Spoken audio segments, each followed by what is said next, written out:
In the summer of 1970, under the blazing Mexican sun, the Brazilian national team thrilled fans around the world, writing an incredible journey at the World Cup. It was the first tournament to be televised in color, and the yellow and blue of the Seleção shirt seemed more brilliant than ever, with a generation of talented players dubbed the Beautiful Team. They displayed a fiery artistic style of play, transforming football into a true art form where the concept of Jogo Bonito, beautiful football, was perfectly redefined. Not only did they achieve the ultimate success of the Jules Rimet Cup, but they also became an unforgettable part of the memories of all mankind. But behind those glorious moments on the field were players with very different fates. More than 50 years have passed. Time has carved different traces on their lives. Some became kings, some became doctors, some lived in seclusion, and some had to stop their journey in sudden tragedy.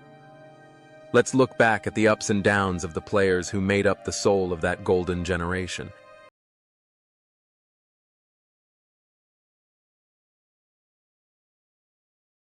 Pelé Edson Arantes do Nascimento, at 29, took on the role of striker and attacking midfielder in the Brazilian squad of 1970, after the trauma of the 1966 World Cup. He returned with the maturity, courage, and influence of a true master. He no longer ran as much as he did in his youth, but every touch of the ball opened up sharp opportunities. Every pass was decisive, with 4 goals and a series of assists, especially the eyes in the back pass to Carlos Alberto in the final. Pelé proved himself to be the soul, the greatest conductor of Brazil 1970, intelligent, sophisticated, and superior in class, away from the limelight of Mexico. Pelé's career and life continued to be a series of global events. He didn't just play football, he brought it to new lands. His move to the New York Cosmos in the 1970s sowed the seeds of a love of soccer in the United States. After retiring, the king of soccer became a goodwill ambassador, a Brazilian minister of sports, and the face of countless brands. He lived a life always in the spotlight, busy with social activities and preserving his own legacy. Despite many marriages and health and family struggles, he always maintained his signature radiant smile, a symbol of the joy of soccer. What is worth pondering is the similarity between Pelé on the field and Pelé off the field. On the field, he was the center of every ball off the field. He was the center of global attention. He was born to be a star that would never fade, a man who shouldered the expectations of an entire nation. However, the journey of a king must also come to an end. After many years of fighting cancer, on December 29, 2022, King of Football Pelé breathed his last at the age of 82. His passing made the whole world bow, but his legacy is immortal. He was not just a player, he was football. Carlos Alberto Torres, right back and captain of Brazil in 1970 at the age of 25, became a symbol of exemplary and majestic defense. If Pelé was the soul of the team, Carlos Alberto was the heart and the authoritative voice, always playing with poise and confidence. Not only was he solid in defense, he also often went up to attack like a true winger. The moment that immortalized his name was the thunderbolt shot against Italy in the final, considered the most beautiful goal in World Cup history. The perfect crystallization of the legendary collective play of Brazil 1970. After his peak in 1970, Carlos Alberto continued to enjoy success with Santos, and later reunited with Pelé at the New York Cosmos. When he retired, he turned to coaching and achieved some success, leading Flamengo to the national championship. He also became an astute commentator known for his outspoken, confrontational personality, just like the way he played on the field. His life was tied to football until the last moment, always a spiritual leader for the younger generations. The image of the capita on the field came into his life in a strange way. He was always a leader, a person who dared to speak, to act, and to demand perfection. However, that strong heart stopped beating too suddenly. On October 25, 2016, Carlos Alberto passed away from a heart attack at the age of 72. The great captain was gone, but the image of him kissing the Golden Goddess trophy is forever a symbol of victory.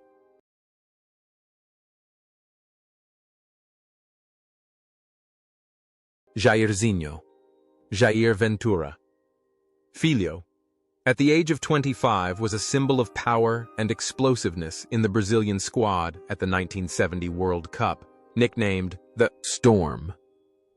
He created an unprecedented record by scoring in all the matches Brazil participated in, with a total of 7 goals in 6 matches.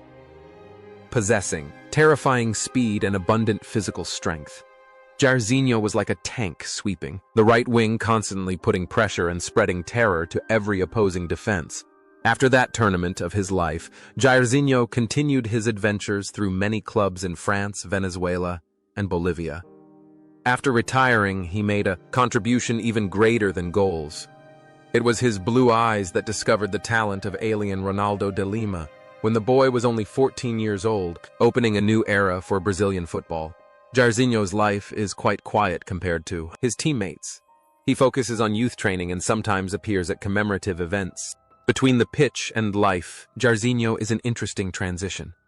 On the pitch, he is fierce and loud like a storm.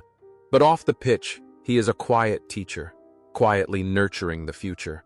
Today, at the age of 70, Jairzinho is still alive and well, and continues to be a living witness, a monument telling heroic stories of the past to the younger generation. Tostão Eduardo Gonçalves de Andrade. At 23 was a genius paradox in the 1970 Brazil squad. Although he played as a striker, he did not rely on strength, but on intelligence and subtle movement to become the earliest example of the false 9 role. Tostão's wide runs constantly stretched the opposition, defense opening up space for Pelé and Jairzinho to shine.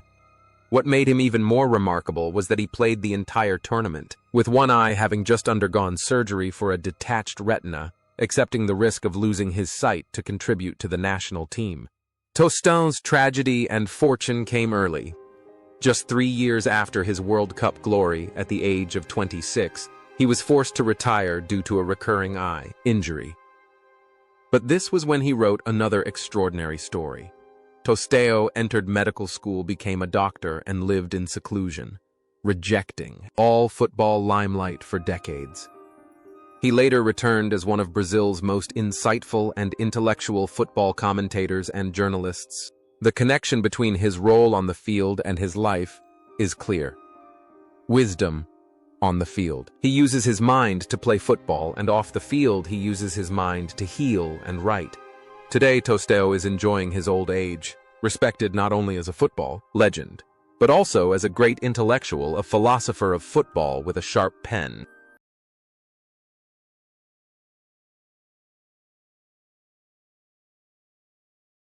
Hercules Brito. Rua 30 was a solid center-back and considered the rock of Brazil 1970. With a strong and physical style of play, Brito took on the tough and aggressive tasks that were essential to stopping the opposition in a team full of artists. He was the one who did the ugly but important work, allowing his teammates to shine on the pitch. After retiring, Brito retreated to a rather private life. He did not participate much in the media or high-level training, but chose to live a simple life in Rio de Janeiro. He was satisfied with what he had contributed and rarely appeared in public. His toughness and coolness on the field seemed to reflect his way of dealing with fame, decisively leaving it behind to find peace. Currently, Brito still lives a peaceful old age, being one of the last living witnesses of the old steel defense line.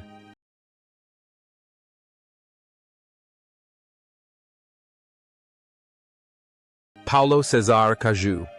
At 20, was a strategic reserve for Brazil, 1970, able to fill any position in the attack. With superb technique and an improvised, sometimes wild style of play, he brought a breath of fresh air and change to the team whenever he was put on the field. Caju's life was a roller coaster after that. He won many titles, but also fell into a spiral of drug and alcohol addiction, which led to him selling his World Cup gold medal and a replica Jules Rimet trophy to pay off debts. He had a long fight to find himself again. His wildness on the pitch, turned into a loss of control in real life, pushing him into the abyss before he found his way back. Today, after successfully rehabilitating his addiction, Paulo Cesar has become a commentator and a role model for young people living a more peaceful life and finding peace.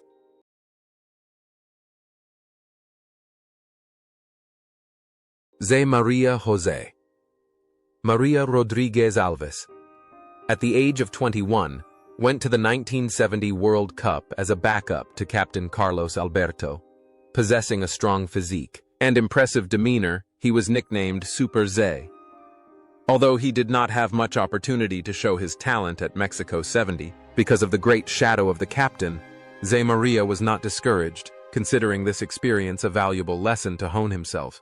Zé Maria's career was linked to Corinthians, where he became a symbol of loyalty and tireless fighting spirit.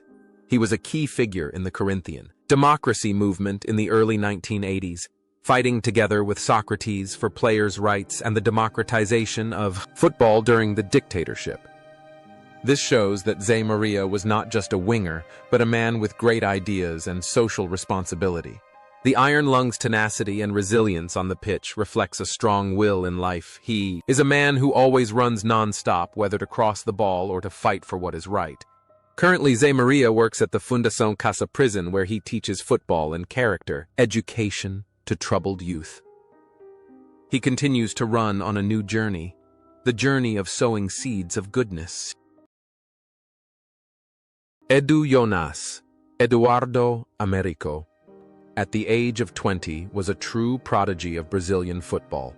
He was called up to the national team for the 1966 World Cup at 1966. The age of 16, and by 1970, he had become a seasoned world champion despite being a substitute, possessing excellent individual technique. Edu was likened to a circus performer with the ball. Although he could not compete for the official position with the excellent Rivellino every time, he was put on the field. As in the match against Romania, he made the stands excited with his skillful dribbling, teasing the opposing defenders. As Pelé's true disciple at Santos, Edu's career was brilliant in the colors of this club. He devoted almost all of his youth to Santos, winning countless domestic titles. After hanging up his boots, Edu never left the ball. He opened football training schools, organized international summer camps, and taught the Jogo Bonito spirit to children around the world. He always kept a bright smile and a lively demeanor, just like the young man who used to dance on the wing. The connection between Edu the player and Edu in real life is joy.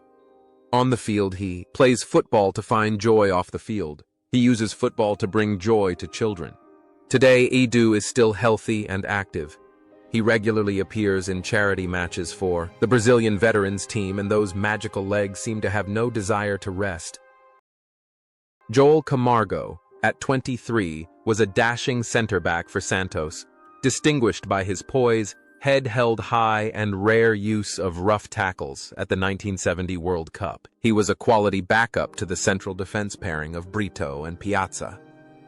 Although he did not play a single minute, the World Cup gold medal was the crowning glory of this promising young man's career. Returning from Mexico, Joel's future seemed to be full of roses, but fate dealt a cruel blow. Just a year later, in 1971, a serious car accident occurred while Joel was driving. The accident did not take his life at that time, but killed 2 women traveling with him and left him with permanent psychological and physical injuries. His peak career went downhill. Haunted by guilt and pain, Joel slid into alcohol and drug addiction, gradually selling off his glorious mementos, living in loneliness and poverty. The glamorous and elegant life on the field is in complete contrast to the withered and tragic life behind the wheel. One mistake, one fateful moment broke a person's life, and then that painful journey ended. On May 23, 2014, just a few weeks before the World Cup returned to Brazil, Joel Camargo passed away from kidney failure at the age of 67. He passed away quietly, in complete contrast to the resounding cheers of the Azteca Stadium that year, leaving a sad note in the epic of 1970. Rivellino. Roberto, Rivellino, at the age of 24, was the source of power and brilliance on the left flank of Brazil, 1970, possessing an atomic left foot. And the famous elastico dribbling, he always created breakthroughs with thunderous free kicks and precise long passes down to the millimeter. Image of a bushy mustache and the characteristic technical style of play made Rivellino a special symbol of the golden generation of 1970 and even a source of inspiration for Diego Maradona himself later. Rivellino's career continued to flourish after 1970 at Corinthians and Fluminense, then moved to Saudi Arabia to retire, where he was considered a football saint. After hanging up his boots, he became a beloved television commentator in Brazil. His life was always filled with laughter and respect from his colleagues. He was the keeper of the concept of beautiful football, always criticizing pragmatic and violent playing styles. The image of a romantic artist on the field completely coincides with a gallant, elegant, and passionate Rivellino in football art in everyday life. Today, Rivellino is still alive and well, regularly appearing on television, and his elastico is still the first lesson for every Brazilian child who wants to play football.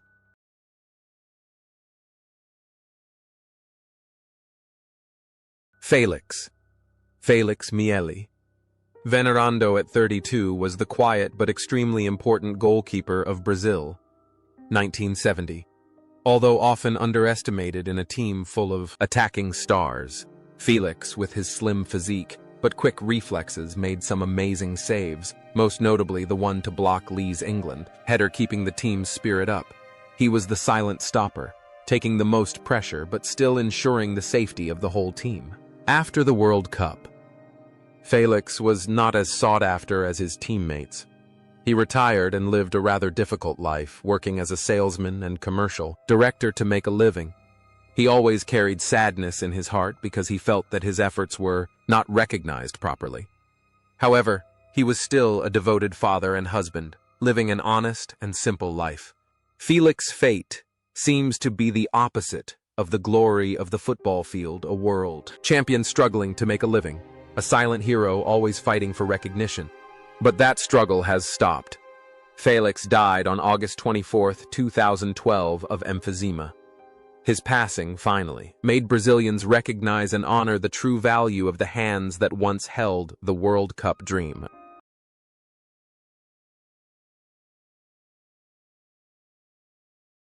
José de Anchieta Fontana, at 29, was a reserve center-back in the 1970 Brazil squad, renowned for his strong, hard-nosed style of play and his fearlessness in tackling. Although he only played one game, he was an important member of the Brazilian team, helping to maintain stability and balance. After retiring, Fontana lived a peaceful life with his family. He still maintained his passion for sports through amateur-friendly matches.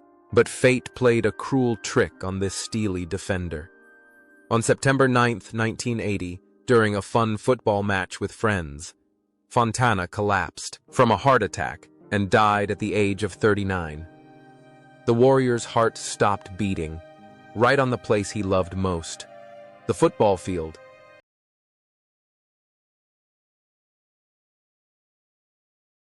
Dada Maravilha. Dario José dos Santos. At 24, is a unique figure in the history of Brazilian football. He does not possess the superlative technique of Pelé or Tostão, and is even criticized for being clumsy, but he has a deadly weapon, the ability to jump and stop in the air like a helicopter. He himself once proudly declared, "There are only three things that can stop in the air: hummingbirds, helicopters, and Dada." At the 1970 World Cup, Dada did not play a single minute, but his presence brought endless positive energy thanks to his humorous and optimistic personality.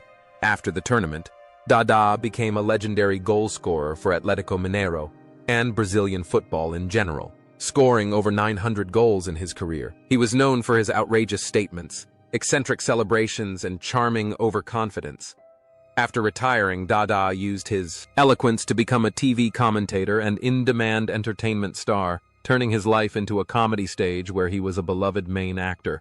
The image of a floating and noisy Dada on the pitch has been applied perfectly to his life. He lives a liberal, brilliant life and always knows how to make others mention his name. Today, Dada Maravilha remains a familiar face on Brazilian television, a jovial, old man who recounts his glorious, sometimes exaggerated exploits with a hearty laugh.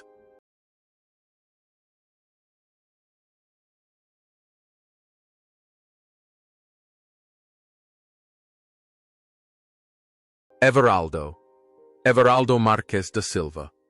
At 25 was a solid and reliable left-back for Brazil in 1970, balancing Carlos Alberto's attacking play on the opposite flank.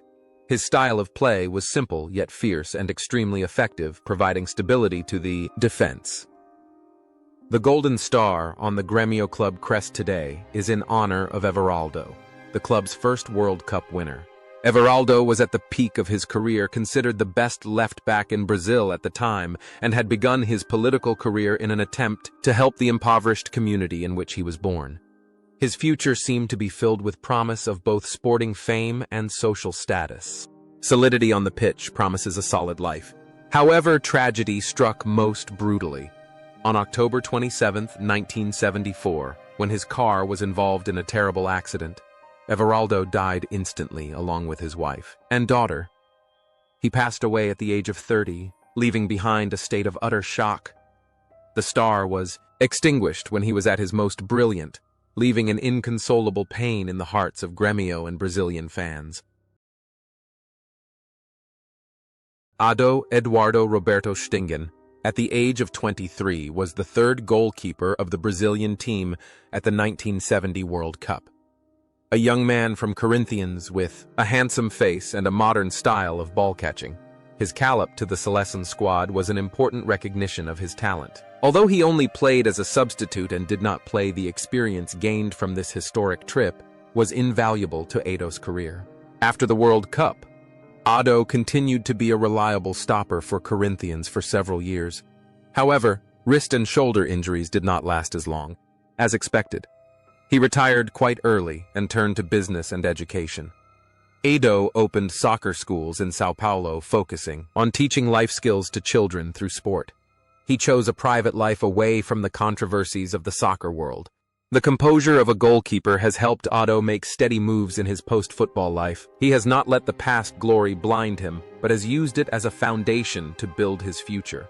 Today, Ado lives a comfortable, happy life with his family. He is proof that World Cup glory may be just one chapter, but it is not the whole story of life. Gerson de Oliveira Nunes. At 29 was the brain of the 1970 Brazil team. If Pelé was king, then Gerson was the man who set the tempo and regulated every move of the team. Possessing a tenacious left foot and a masterful ability to control the game, he decided when Brazil should attack or defend. Gerson's goal to make it 21 in the final became the decisive turning point. A cool and absolutely accurate long-range shot that demonstrated his crucial influence on the team's play. After his glory, Gerson continued to be a midfield boss at domestic clubs. However, his life was also involved in a famous controversy in Brazil called Gerson Law, originating from a cigarette commercial he participated in with the message of liking to take shortcuts to gain benefits. This took him many years to explain that he always promoted integrity. After retiring, he became a famous radio commentator.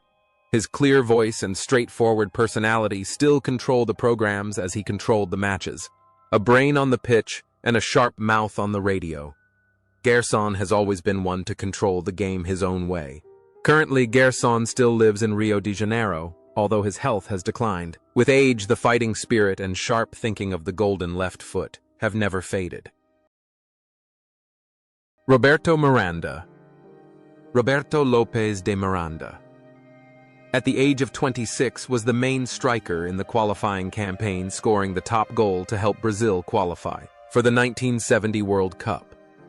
However, when entering the tournament, Coach Zagallo made a bold tactical decision, sacrificing a typical striker like Roberto to use Tostão, a false nine, to optimize space for Pelé. In Mexico, Roberto played in 2 matches, playing the role of a strategic card, like a whirlwind of physical strength thrown in when the opponent was tired. He was a silent hero, accepting to step back for the greater good, without a word of complaint. Roberto's career was synonymous with the nickname Vendaval the Storm at Botafogo. He was an idol of the black and white striped team, famous for his powerful long-range shots and fearless running. After the World Cup. Glory. Roberto continued to play at the top level for a few more years before moving to Corinthians and smaller teams.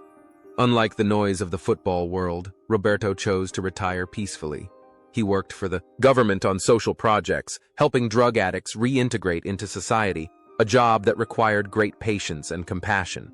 There is an interesting contrast between Roberto on the pitch and off. On the pitch, he is the storm who destroys the opposing defense with his strength, but off the pitch, he is a warm breeze, healing the emotional wounds of the unfortunate. Today, Roberto Miranda lives a quiet life away from the spotlight. He is still revered by Botafogo fans as a living legend, a testament to the great sacrifice of the golden generation.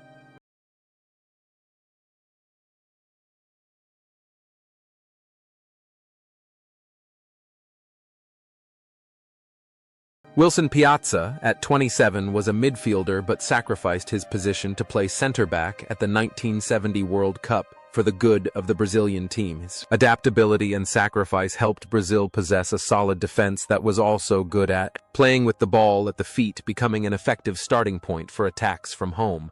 After his illustrious career with Cruzeiro, Piazza became an active social activist. He entered politics, becoming president of the Professional Footballers Union, fighting for the rights and pensions of former players. He was a voice for his less fortunate colleagues. The person who knows how to sacrifice on the field has become a defender of others' rights in real life. Today, Piazza remains a respected figure in Brazilian sports management.